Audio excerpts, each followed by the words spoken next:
The USSR was not just a country with a planned economy. It was a huge financial system in which money was not simply printed. It came into the budget from a wide variety of sources. Particularly large sums came from the sale of oil, gas, metals, and weapons. By the 1970s, the USSR had become the largest exporter of energy resources. Oil and gas were sold to Europe, Asia, Africa, and Latin America. The state received billions in foreign currency revenues. This money ended up not only in the Soviet budget, but also in special accounts abroad, under the control of Vneshekonombank and the political leadership. The Soviet Union earned a particularly large amount of money in the 1980s. It was then that world oil prices rose sharply, and the USSR literally bathed in foreign currency.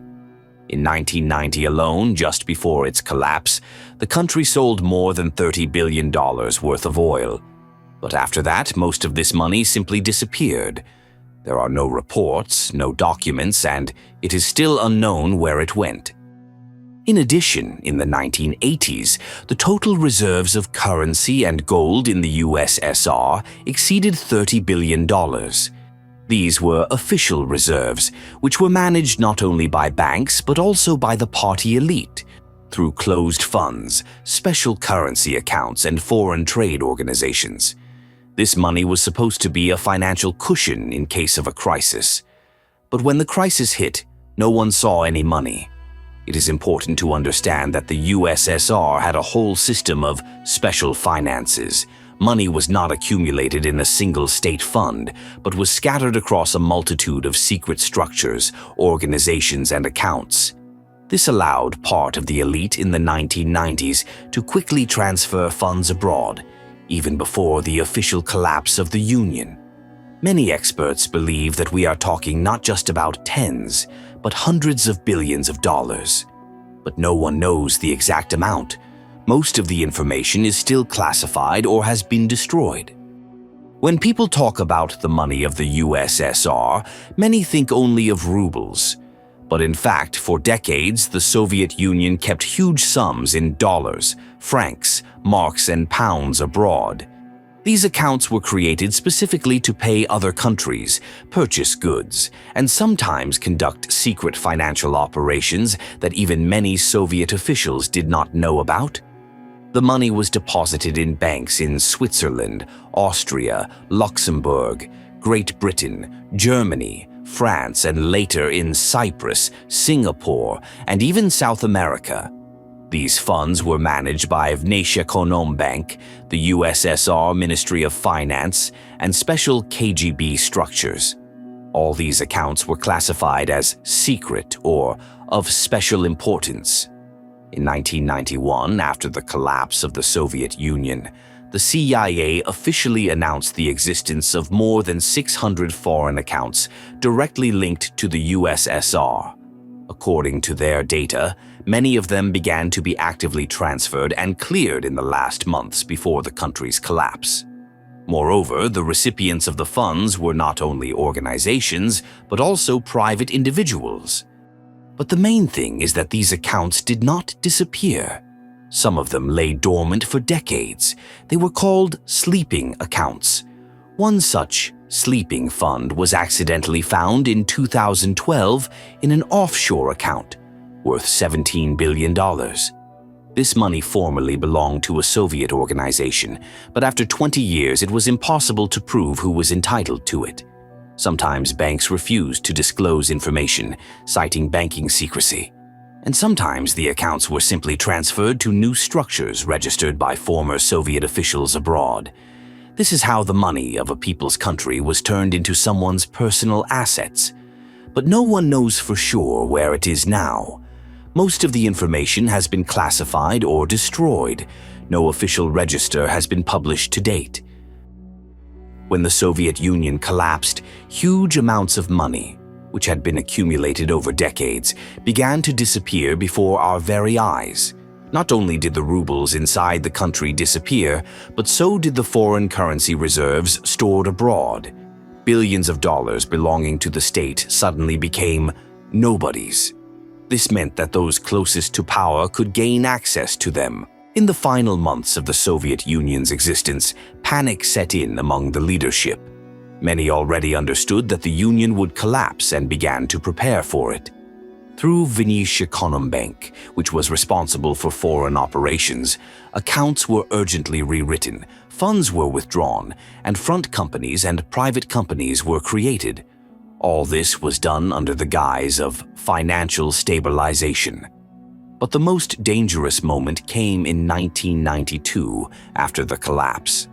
At that time, more than 80% of Bank's archives, which contained data on the USSR's foreign currency accounts, were either classified or destroyed. These documents could have shown how much money the USSR had abroad and where it was located. But now it is impossible to verify this. Formally, everything looked legal. For example, a company with a name similar to that of a Soviet institution was created, and then it inherited the assets. Thus, millions and billions of dollars fell into the hands of a small circle of people without any control from the state or society.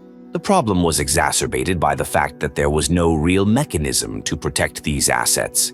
Everyone was preoccupied with internal problems, inflation, unemployment, the collapse of enterprises. And while ordinary people stood in line for bread, former officials opened bank accounts, bought real estate abroad, and disappeared with the money.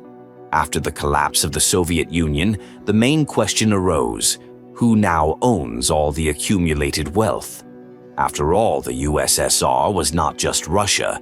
It was a union of 15 republics, and each of them had the right to consider itself part of the common heritage. But in December 1991, when the USSR officially ceased to exist, a fateful decision was made. Russia would become the successor to the Soviet Union.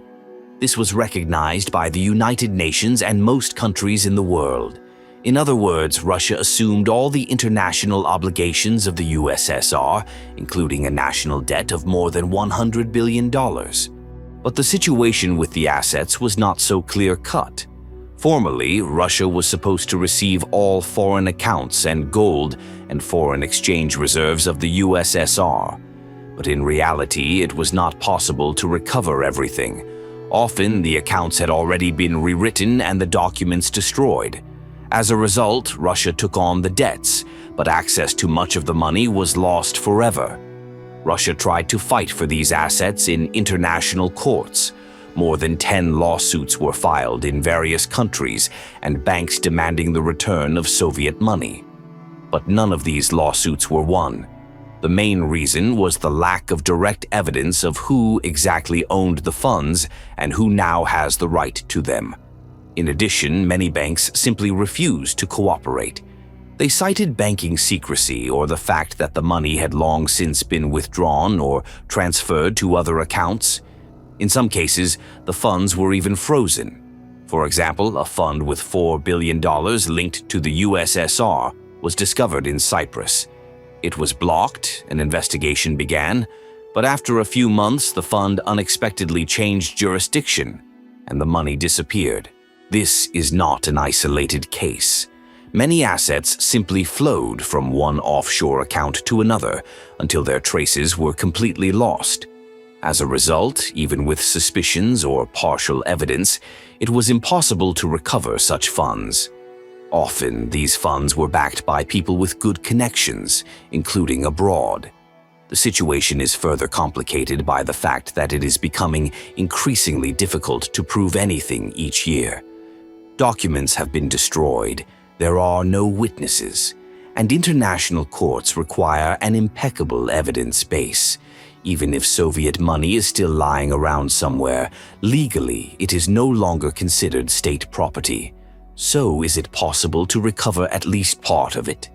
Theoretically, yes, if new documents, evidence, or political will emerge. But in reality, there is almost no chance.